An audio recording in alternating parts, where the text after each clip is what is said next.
Bonjour, c'est Baer avec vous. On continue notre tuto sur Drupal 8 et plus précisément sur les entités. Dans la dernière vidéo, j'ai fait une introduction dessus. Dans la vidéo d'aujourd'hui, on va passer à la pratique, durant laquelle on va tout simplement créer une entity type avec ses champs et bien évidemment, on va essayer d'interagir en ajoutant et en modifiant des entités. Je pense cette vidéo peut-être va se faire sur deux parties parce qu'il y aura des nouveaux éléments que je dois introduire et qui peuvent nécessiter quelques explications. Donc je ne sais pas encore, je vais voir par rapport le temps que ça prend cette vidéo. Alors, la première chose qu'on va faire, c'est de créer la structure de notre module. Donc on va créer un module pour notre entité. Alors, un module, je vais appeler ce module-là profil. Très bien. Comme d'habitude, lorsque on crée un module, il ne faut pas créer également, faut pas oublier pardon, de créer le fichier info.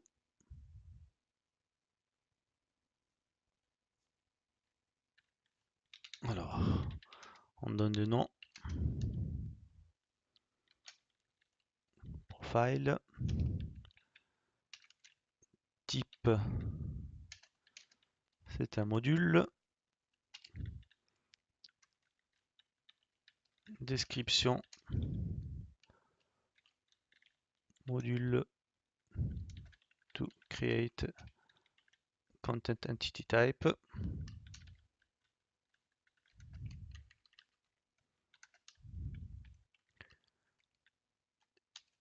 Et enfin, le corps. Drupal à utiliser. Il ne faut pas oublier, enfin, de donner comme nom profil correspondant du module .info.yaml. Excellent. Bien. Ensuite, ce qu'on va faire, c'est on va créer un dossier important. On a déjà vu ça. C'est le dossier source src. Et dans ce dossier source, on va créer deux dossiers. Le premier, c'est entity. C'est là-dedans qu'on va créer nos entities. Et le deuxième dossier, c'est le dossier form. C'est dedans, on va créer des formulaires pour interagir avec nos entités. Bien. Je pense que la structure de base du module est prête. Alors, la première chose qu'on va faire maintenant, c'est de créer la classe responsable de notre entity type. Alors, on va venir ici, on va créer un nouveau fichier et on va appeler ce fichier-là profil.php. Vous pouvez l'appeler si vous voulez avec un nom différent que celui de notre module, hein. Donc là, il y a juste pas fait exprès d'avoir le même nom. Donc vous pouvez appeler différemment que vous pouvez avoir des noms d'entités différents que celui de votre nom de module. Voilà. Alors, je crée ma classe. Ensuite, un élément important pour la création des entités, ce sont la notation. La notation, elle est responsable, on va dire, du paramétrage de l'entité.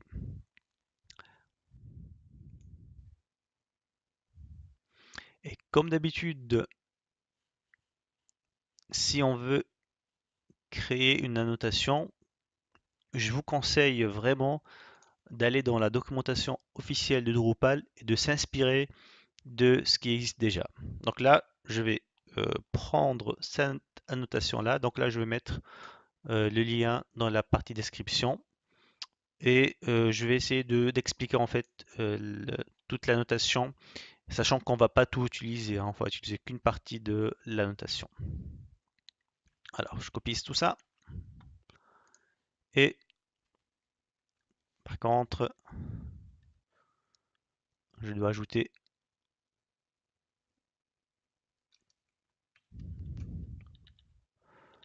notre ami PHP. Voilà. Il ne faut pas oublier également de déclarer notre namespace. Très important. Et il y aura quelques classes plus tard à ajouter. Donc pour le moment, on va garder ça. Alors, très important, donc le namespace, donc ça commence par Drupal, ensuite le nom de votre module et le dossier en cours. Bien, alors, on va essayer de voir comment cette annotation elle est constituée.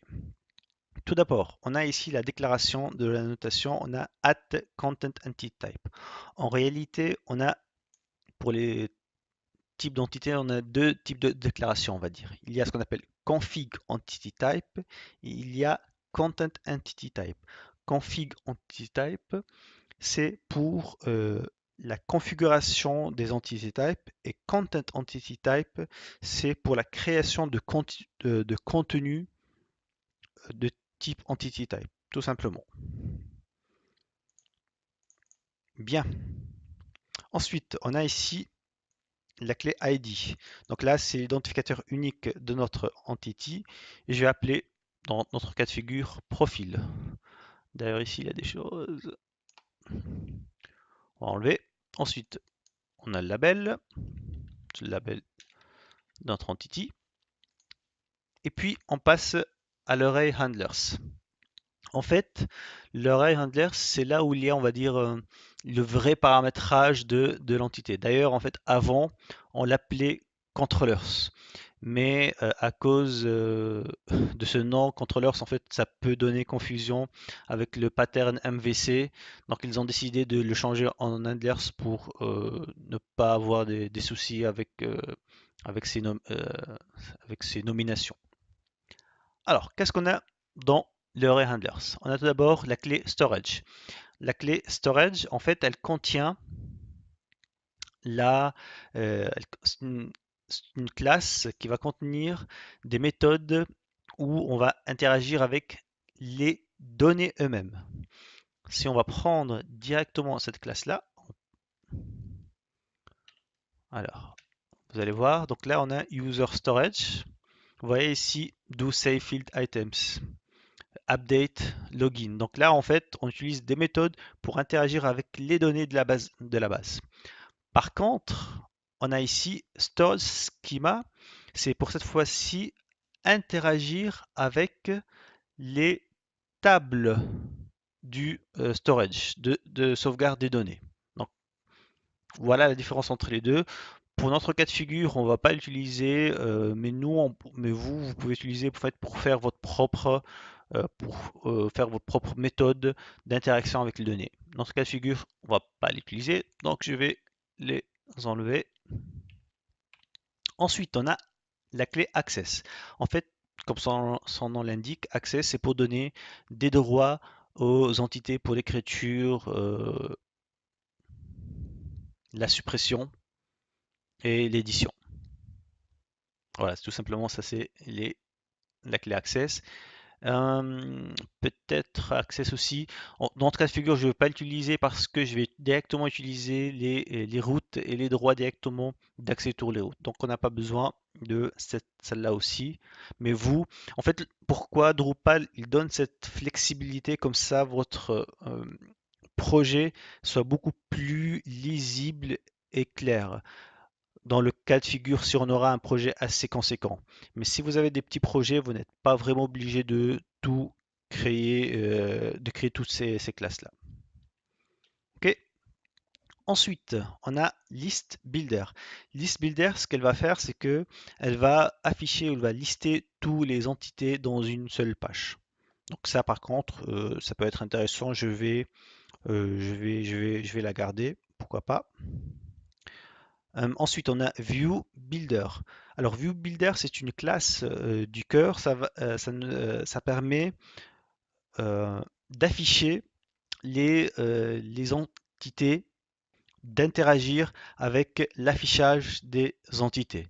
Dans ce cas de figure, on va pas vraiment également l'utiliser. Donc pour nous, ça va être vraiment une interaction assez simple. Donc pas d'utilité pour le moment. Views data, c'est tout simplement pour afficher une donnée d'une entité. Il n'y a rien de particulier également. Également ça, vous allez voir, on va quasiment rien utiliser. Ensuite, on a Route Provider. En fait, Route Provider, cette oreille-là permet tout simplement de remplacer le fichier route. Donc c'est elle qui va créer dynamiquement les routes pour accéder à nos formulaires de création d'entités. Donc soit je la garde, soit également tout à l'heure je peux créer notre fichier route pour accéder à nos formulaires. Pour le moment je vais la garder et plus tard je vais l'enlever, comme ça vous pouvez voir la différence entre les deux. Donc là par contre ici, alors on va utiliser plutôt celle du système Drupal core entity routing default HTML router. HTML router. Voilà. Ensuite, on aura, on aura l'array form.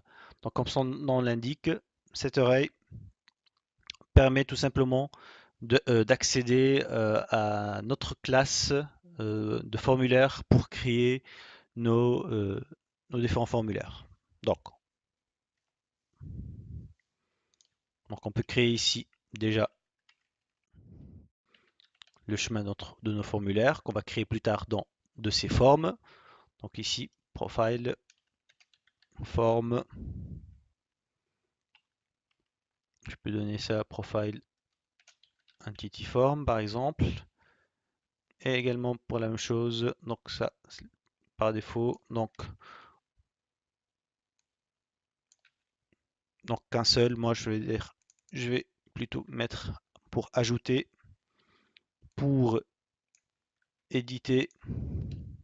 Donc il y a pas mal de clés en fait qu'on peut utiliser.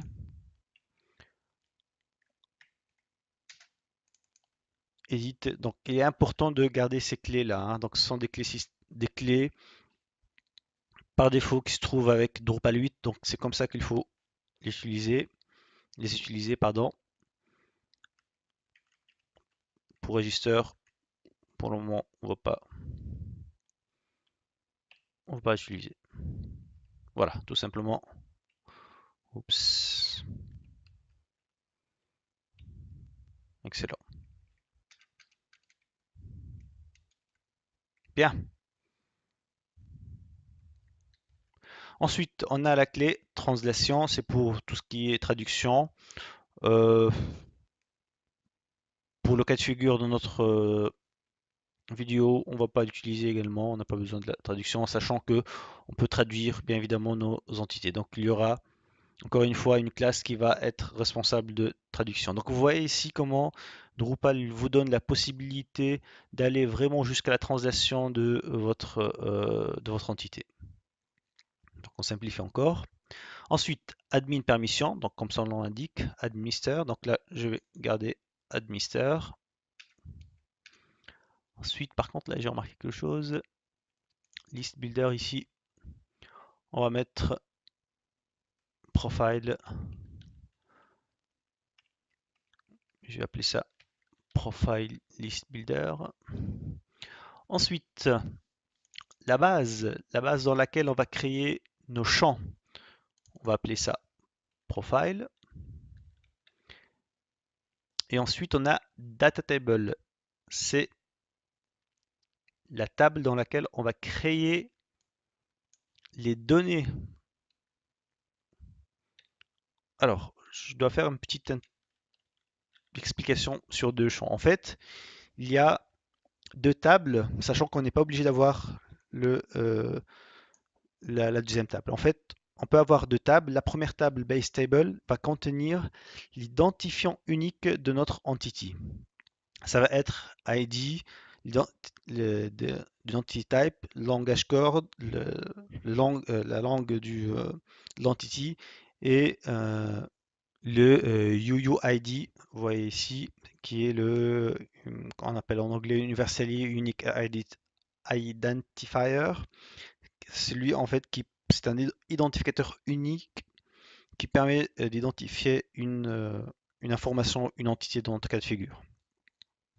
Donc, cette première table va contenir uniquement des identificateurs de notre entité. Par contre, la deuxième table va contenir les données de notre entité. Sachant, comme je vous ai encore dit, que on n'est pas obligé de créer ces deux tables, mais si vous voulez beaucoup plus de lisibilité dans votre base de données, vous pouvez faire ça. Sinon, euh, voilà, vous n'êtes pas obligé de le faire. Je vais essayer pour un premier exemple de vous montrer comment ça s'affiche dans la table, puis après on va garder uniquement une seule table. Bien. Ensuite, on a la clé label callback. Tout simplement, elle permet, c'est une méthode qui va permettre après d'afficher le label de notre entity. On n'a pas besoin également. Et ensuite, on a translatable égale true. Alors, translatable égale true, c'est lié en réalité à datatable. En réalité également, quelque chose j'ai oublié de mentionner, c'est que lorsque on crée une deuxième table datatable, c'est dans l'objectif que nos données vont être traduites. Si les données ne vont pas être traduites, on n'est pas obligé de créer une deuxième table. Et là, translatable, on peut l'enlever. C'est ça aussi une raison pour laquelle on utilise aussi une deuxième table, c'est pour la traduction des données. Ensuite, j'ai déjà parlé des entity keys. Entity keys, en fait, ce sont les identificateurs des entités. Et enfin, on a links. En réalité, ils contiennent les chemins pour accéder au formulaire de création de nos entités. Alors, ici, on va faire profil. Donc ça c'est chemin profil, ça c'est profil CellID. Ensuite, oups, on a ici édition, edit form. Voilà. Cancel, on ne va pas utiliser. Par contre, on a oublié d'ajouter le add.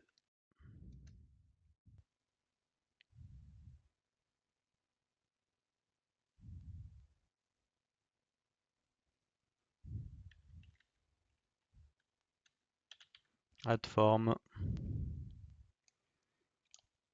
Donc c'est vraiment assez simple. Profile, add. Et là, admin, profile pour voir la liste complète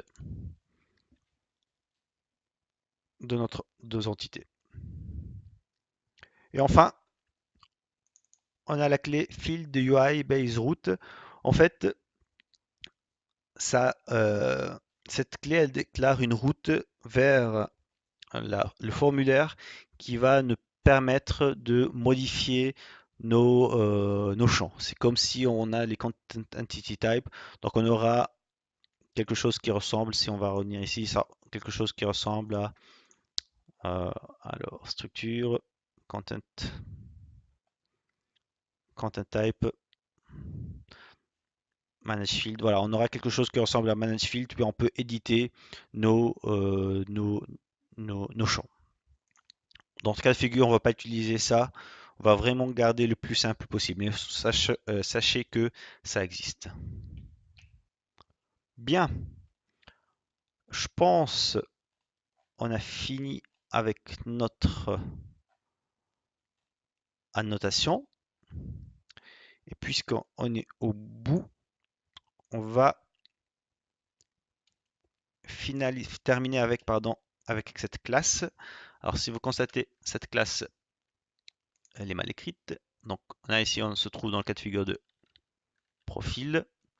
Cette classe, elle va hériter de Content Entity Base et implémente une interface qui est profil interface. C'est de best practice de créer une interface pour utiliser des méthodes que vous aurez besoin. Donc là, je vais créer une interface.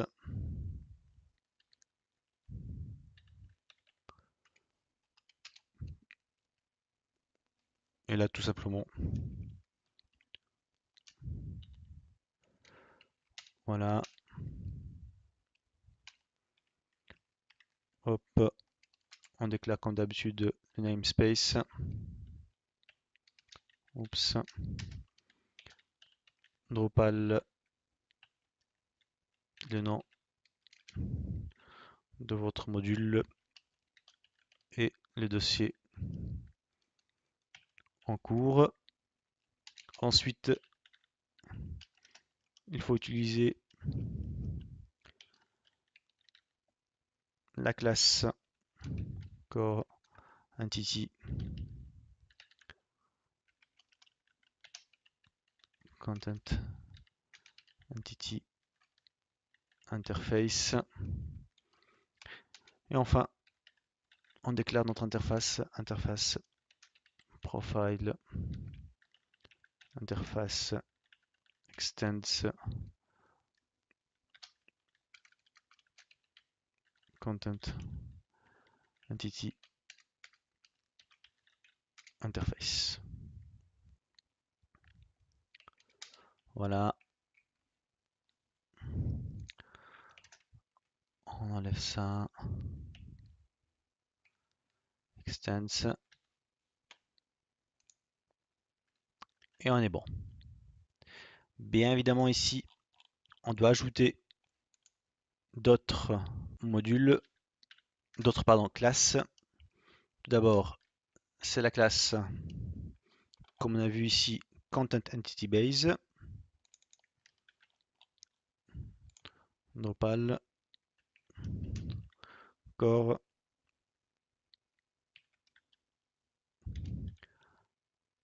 entity et Content Entity Base.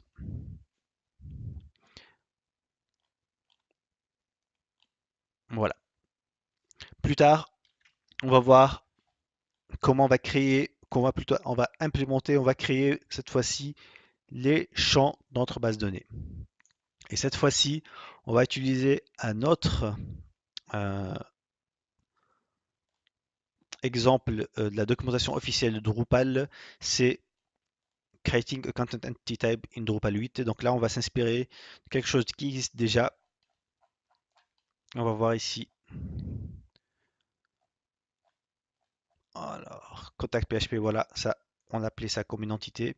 On va s'espérer ici voir comment ils ont effectué ça. Voilà, je pense qu'on a déjà dépassé les 20 minutes. Dans la prochaine vidéo, on va voir tout simplement comment créer des champs directement depuis entité et bien évidemment les créer sur la base de données. Merci pour votre suivi. Si vous avez des questions, comme d'habitude, n'hésitez surtout pas. Et à la prochaine. Au revoir.